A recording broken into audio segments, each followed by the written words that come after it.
Hi! Hello! నమస్తే. Welcome back to iDream media. ఈరోజు మనతో ఉన్నారు ఇమిగ్రేషన్ కన్సల్టెంట్ అయిన వేదాంత్ గారు. సో, ముఖ్యంగా ట్రంప్ రేడియో ఇంటర్వ్యూలో ఇచ్చిన 2 మేజర్ అప్డేట్స్ గురించి మాట్లాడుకుందాం సార్‌తో. నమస్కారం సార్. నమస్తే మేడం. సార్ ట్రంప్ రేడియో ఇంటర్వ్యూలో మాట్లాడుతూ 2 మేజర్ స్టేట్మెంట్స్ ఇవ్వడం జరిగింది. ఆహ్, వాటిలో ఫస్ట్‌దొచ్చేసి ఇక నుంచి ఎవరైతే స్టూడెంట్స్ అమెరికాలో సెటిల్ అవుదాం అనుకుని చెప్పేసి ఉంటూ ఉంటారో అంటే L1 మీద ఉన్న వాళ్ళు అయ్యుండొచ్చు, లేదా దాని నుంచి H1కి మారుతున్న వాళ్ళు అయ్యుండొచ్చు, స్టెమ్ ఓపీటీ ఓవరాల్ వీళ్ళందరిలో కూడా ఎవరైతే స్కిల్డ్ స్టూడెంట్స్ ఉంటారో, ఎవరైతే ప్రాపర్‌గా స్టడీ బ్యాక్‌గ్రౌండ్స్ వాళ్ళ పాయింట్స్ వైస్ అయ్యుండొచ్చు, లేకపోతే అక్కడ వాళ్ళ యొక్క బిహేవియర్ వైస్ అయ్యుండొచ్చు. అన్ని రకాలుగా ఎవరైతే టాప్‌లో ఉండి ఆహ్, మెయిన్ మేజర్ అసెట్స్ అవుతారో అమెరికాకి, వాళ్ళని గ్రీన్ కార్డ్స్‌కి అర్హులుగా భావిస్తాము. దీని మీద స్పెషల్ ఫోకస్ ఉంటుంది అని చెప్పేసి ట్రంప్ చెప్పడం జరిగింది. రెండోది ఎవరైతే అక్కడ హమాస్ సపోర్టర్స్ ఉంటారో స్టూడెంట్స్‌లో అయ్యుండొచ్చు, హెచ్-1స్‌లో అయ్యుండొచ్చు. వీళ్ళని కంప్లీట్‌గా అమెరికాకు దూరం చేస్తాము. అమెరికాకి సపోర్టింగ్ ఎవరైతే ఉంటారో జెన్యూన్‌గా వాళ్ళని మాత్రమే గ్రీన్ కార్డ్‌కి అర్హులుగా భావిస్తామనేది సెకండ్ మేజర్ అప్డేట్‌గా కనిపిస్తా ఉంది. ఈ 2 కూడా ట్రంప్ నోటి నుంచి రావడం జరిగింది. సో, ఈ 2 మేజర్ అప్డేట్స్‌పై మీ అభిప్రాయం ఏంటి? అండ్ ముఖ్యంగా ఇవి ఎంతవరకు పాసిబుల్‌గా అమలు చేయొచ్చంటారు? షూర్ అండి. ఇంతకుముందుకు ట్రంప్ గారు అన్నారు. యూఎస్‌కొచ్చే ప్రతి student who has done masters or higher education అంటే పీహెచ్‌డీ గాని అలాంటివి చేసిన వాళ్ళకి అందరికీ గ్రీన్ కార్డ్ ఇచ్చేసేయాలి. వీళ్ళంతా హైలీ ఎడ్యుకేటెడ్ పీపుల్ అండ్ వీళ్ళు మన కంట్రీకి చాలా కాంట్రిబ్యూట్ చేస్తారు అని చెప్పేసి. But later on he made a clarification again. హ్మ్. ఏమనంటే ప్రతి స్టూడెంట్‌కి ఇవ్వలేరు అట్లా. సో, అతను చిన్న క్లారిఫికేషన్ చెప్పాడు. ఏంటంటే టాప్ కాలేజెస్‌లో చదివే స్టూడెంట్స్ ఎవరైతే ఉంటారో అంటే టాప్ అంటే లైక్ హార్వర్డ్ యూనివర్సిటీ అలాంటివన్నమాట. సో, అలాంటి యూనివర్సిటీస్‌లో చదివిన వాళ్ళకి ప్లస్ అన్ని కోర్సెస్ వాళ్ళకి కూడా కాదు. సో, స్టెమ్ బ్యాక్‌గ్రౌండ్ అంటే science, technology, engineering and mathematics. So, అలాంటి ఆహ్, ట ఇంపార్టెంట్ బ్యాక్‌గ్రౌండ్స్‌లో ఉన్నవాళ్ళు అండ్ మేబీ ఏఐ రిలేటెడ్ అంటే వాళ్ళకి ఫ్యూచర్‌లో ఏ కోర్సెస్ నుంచి అయితే గ్రాడ్యుయేట్ అయితే వాళ్ళ కంట్రీకి పనికొస్తారో అలాంటి కోర్సెస్‌లో చదివిన వాళ్ళకని వాళ్ళు ఒక వెట్టింగ్ ప్రాసెస్ చేయడము, ఆ ఫిల్ట్రేషన్ పెట్టి సో, అట్లా చేస్తామని చెప్పాడు. మనం ఏం అర్థం చేసుకోవాలి అంటే వెన్ హీ సెడ్ లైక్ చదివిన వాళ్ళందరికీ గ్రీన్ కార్డ్ ఇవ్వాలి అంటే వీ షుడ్ నాట్ అజ్యూమ్ అక్కడికి వెళ్ళిన ప్రతి పర్సన్కి ప్రతి స్టూడెంట్కి అక్కడ ఏ కాలేజ్లో చదివినా ఈ గ్రీన్ కార్డ్ వచ్చేస్తుంది అని మాత్రం అనుకోకూడదు. ఎందుకంటే దాంట్లో they need the top people, they need the cream. Okay. So, మనం అక్కడికి ఎలాగో అలా వెళ్ళిపోయి ఏదో ఒక కోర్స్ చేసేసి ఏదో కాలేజ్‌లో ఒక 2 ఇయర్స్ మాస్టర్స్ చేసేస్తే వచ్చేస్తది అనే మిస్‌కన్సెప్షన్‌లో ఉండకూడదు. So, what he meant is you come here ఒక మంచి కోర్స్ తీసుకొని ఒక టాప్ కాలేజ్‌లో మీరు చదివి గ్రాడ్యుయేట్ అవుతే వాళ్ళకి మనం కన్సిడర్ చేయాలి అని చెప్పేసి. సో, అలాంటి colleges if you see it will be of all the people who go to US అలాంటి కాలేజెస్‌లో మనోళ్ళు వెళ్ళేది హార్డ్‌లీ 10% ఆర్ 5% ఆర్ ఇంకా తక్కువ ఉంటారు. హ్మ్. సో, ఆ ఛాన్సెస్ అనేది తక్కువొస్తుంది. ఎందుకంటే అందరూ మనోళ్ళు నార్మల్ ఒక బడ్జెట్ కాలేజెస్ కానీ, లేకపోతే ఒక మీడియం టైప్ ఆఫ్ కాలేజెస్‌లో ఎక్కువెళ్తారు. అండ్ నార్మల్లీ అందరూ తీసుకునేది మాస్టర్స్ కోర్సే తీసుకుంటారు. కానీ దాంట్లో కూడా మీకు సబ్జెక్ట్స్ ఎన్నో డిఫరెంట్ ఫీల్డ్స్ ఉంటాయి. So, not every field will be covered. So, we need to understand that. And ఆయన ఫ్యూచర్‌లో ఎలా చేస్తాడనేది కూడా చూడాలి. ఎందుకంటే ఆల్రెడీ గ్రీన్ కార్డ్ కోసం ఎవరైతే అప్లై చేసుకున్నారో ప్రీవియస్‌లీ వాళ్ళు ఎప్పటినుంచో వెయిటింగ్‌లో ఉన్నారు.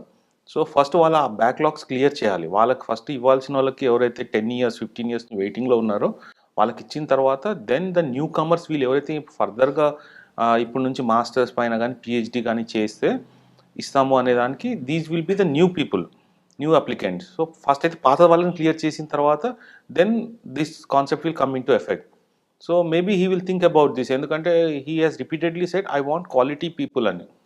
సో, క్వాలిటీ పీపుల్ అంటే ఏంటి? లైక్ అతను వాళ్ళ కంట్రీలో పనికొచ్చే వర్కర్స్ వాళ్ళ కంట్రీకి కాంట్రిబ్యూట్ చేసే డిగ్రీస్ దేంట్లో అయితే వాళ్ళు ఇన్వెస్ట్ చేయగలుగుతారో, ఫ్యూచర్‌లో వాళ్ళకి దేనికి పనికొస్తుందో అలాంటి వాటిపైన ఇన్వెస్ట్ చేసి వాళ్ళకి ఒక గ్రీన్ కార్డ్ ఇస్తే వాళ్ళు ఫ్యూచర్‌లో పర్మనెంట్‌గా అమెరికాలో ఉండి they will be helpful to the country అనే ఫీలింగ్ వాళ్ళకి.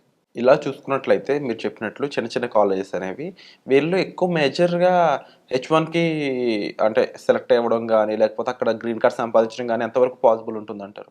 చిన్న కాలేజెస్ అంటే like as long as they are listed hmm. And recognised and they are not black listed or anything. So ఆ చిన్న కాలేజ్ నుంచి చదివినా మీరు you will be eligible for OPT and then H1B as long as you follow the right rules and all.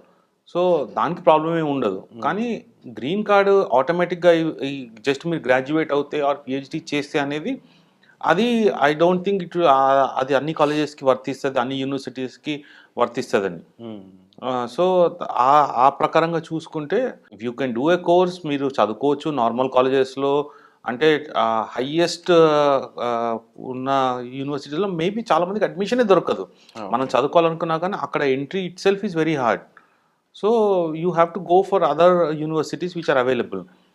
And అక్కడ Hamas సపోర్టర్స్కి కానీ లేకపోతే other supporters other than America ఇంకా దేనికి సపోర్ట్ చేసినా వాళ్ళకి మేము గ్రీన్ కార్డ్ ఎలిజిబిలిటీ అనేది తప్పిస్తామని చెప్పేసి చెప్పడం ఎంతవరకు పాసిబుల్ అంటారు? ఎలా గుర్తిస్తారు అసలు అదర్ సపోర్టర్స్? ఇది ఏంటంటే ఇది కొంచెము అంబిగ్యుయస్ మ్యాటర్ అనమాట. అదే ఇప్పుడు ప్రీవియస్లీ ఇంతకుముందుకు ట్రంప్ ఇట్లా అగెయిన్స్ట్ యుఎస్ అంటే ఇప్పుడు ఆయన పాలసీ చూస్తే is always favouring US and US citizens. So America first అనేది ఆయన స్ట్రాంగ్గా ఆయన ఫిక్స్ అయి ఉన్నాడు. సో అమెరికా అగెయిన్స్ట్గా అంటే టెర్రరిస్ట్ ఆర్గనైజేషన్స్ ఎవరైతే ఆపరేట్ చేస్తుంటారో వాళ్ళ మనం సపోర్ట్ చేసుకుంటూ, అంటే సపోర్ట్ అంటే మనం అక్కడికి వెళ్ళి వర్క్ చేయాల్సిన అవసరం లేదు వాళ్ళకి, or you don't need to be a terrorist. Even మీరు సోషల్ మీడియాలో వాళ్ళకి సపోర్ట్గా మీరు పోస్ట్ చేసినా ఆర్ ఇట్లా when you verbally say that you know ఇది ఈ సో అండ్ సో ఆర్గనైజేషన్కి నేను ఐ సపోర్ట్ అని, లేకపోతే వీళ్ళు చేస్తుంది కరెక్ట్ అని, లేకపోతే వాళ్ళు చేసిన వాటిని ఖండించకుండా అలాంటి కమెంట్స్ కానీ సోషల్ మీడియాలో కానీ ఆర్ ఏదన్నా ఫిజికల్గా మీరు టీషర్ట్స్ పైన వాళ్ళ టెర్రరిస్ట్ ఆర్గనైజేషన్స్ వాళ్ళ నినాదాలు ఏమైనా వేసుకొని లేకపోతే వాళ్ళ స్లోగన్స్ రాసుకొని ఫ్లాగ్స్ అలాంటివి చేసినప్పుడు యు ఆర్ ఆబ్వియస్లీ మీరు క్లియర్గా మీరే చెప్తున్నారు యు ఆర్ సపోర్టింగ్ దెమ్ అని. ఓకే, యాజ్ ఎ పర్సన్ మీరు ఆ ఆర్గనైజేషన్తో అఫిలియేట్ డైరెక్ట్గా అవ్వకపోయినా కానీ వాళ్ళు చేసే పనులను మీరు కండెమ్ చేయకుండా if you are supporting them online or physically it is a clear indication you are anti American అని. సో అలాంటి వాళ్ళని గ్రీన్ కార్డ్ ఉన్నా ఆర్ గ్రీన్ కార్డ్ ఇవ్వకుండా చేయాలని చెప్పేసి అనుకుంటున్నాను. సో ఇది యుఎస్ సెక్యూరిటీ రీజన్స్లో he is thinking in that way. So that is to some extent it is correct.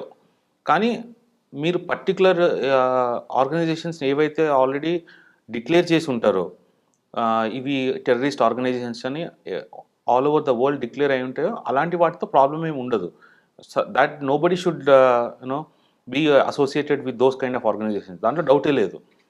But మీరు మీకు ఫేవరబుల్గా ఉండే కంట్రీస్కి మాత్రం మీరు సపోర్ట్ చేయాలి, మీకు అగెయిన్స్ట్ ఉన్న కంట్రీస్కి మీరు సపోర్ట్ చేస్తే నేను సిటిజన్షిప్ క్యాన్సిల్ చేస్తాను లేకపోతే గ్రీన్ కార్డ్ ఇవ్వము అనేది that is a wrong thing. ఎవరైతే ఇలా అదర్ సపోర్టర్స్ ఉంటారో ఇంకా ఫైనల్గా వాళ్ళని గుర్తించడం, దానికి సంబంధించి కొంచెం ఇది కూడా ఫోకస్డ్గా చేసుకుని వాళ్ళని కూడా అంటే వాళ్ళకి సిటిజన్షిప్ రద్దు చేయడం అయి ఉండొచ్చు, లేకపోతే వాళ్ళకి సిటిజన్షిప్ ఇచ్చే పరిధిలో నుంచి వాళ్ళని తీసేయడం అయి ఉండొచ్చు. ఈజీగా చేయడానికి పాసిబిలిటీస్ ఉన్నాయని అంటారు. ఎస్, షూర్ ఉంటాయి. ఎందుకంటే మీరు సిటిజన్షిప్ అప్లై చేసుకున్నప్పుడు జనరల్లీ ఒక టెస్ట్ ఉంటుంది అబౌట్స్ అనేవన్నీ.